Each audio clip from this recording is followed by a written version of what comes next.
Stunning developments this morning as CNN journalist Omar Jimenez was arrested live in Minneapolis while covering the protests, the riots that have unfolded there, along with his entire crew. Let's take a look at that and how it unfolded.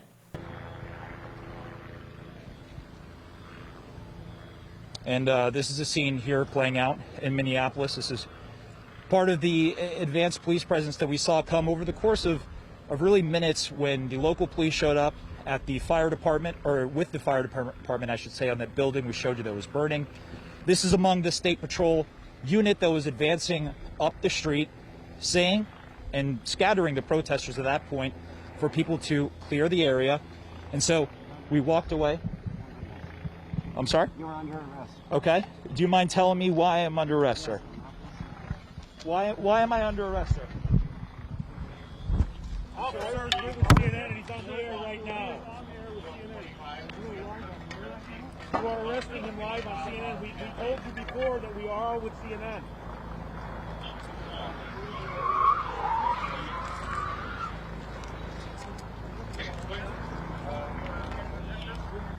I believe they're about to, we're all about to be arrested. That's our producer.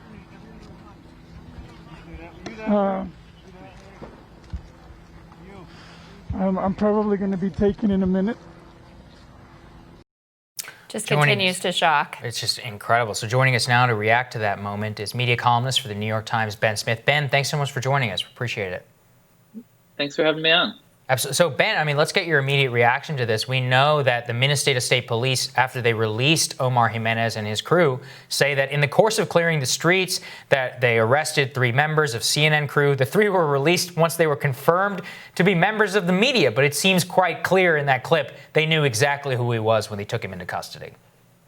Yeah, it's obviously untrue. You know, they're telling them they're CNN. They're obviously journalists.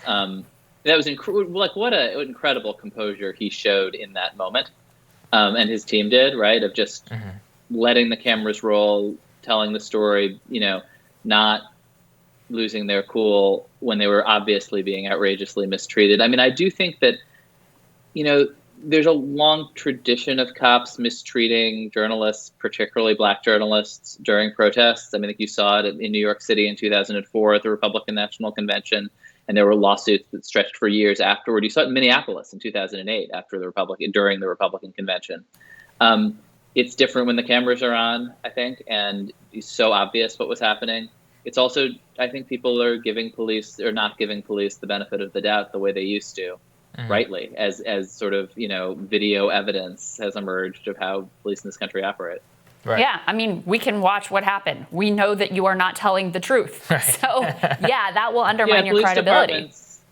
And police departments kind of, you know, around the country, probably not, I'm sure not all of them, but the New York Police Department, which I came up covering, and in this case, obviously Minneapolis, just lie reflexively. Yeah, and Ben, I mean, part of what is so outrageous here is this is literally CNN, right? One of the biggest media brands in the entire world.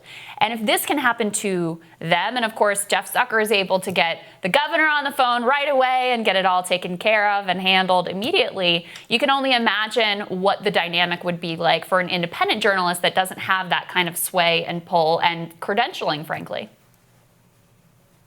Yeah, absolutely. I mean, this was also broadcast live on television and just as important on social and, you know, widely distributed on social media. And I do think social media has proved this incredible check on police power.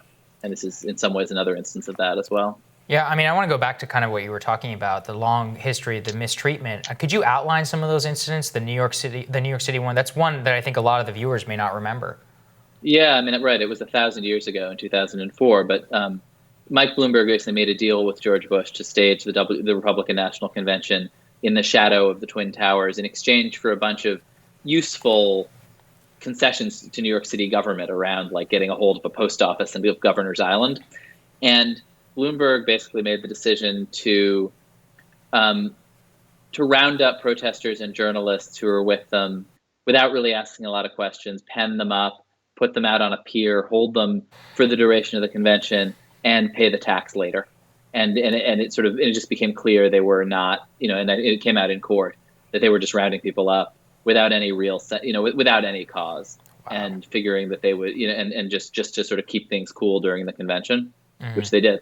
Yeah. Wow. Oh. Unbelievable developments. Ben, Good thank you so context there. much. Thank you. Yeah, Thanks for appreciate joining having us for you. that Thank you. reaction. All right, we'll have more Rising for you right after this.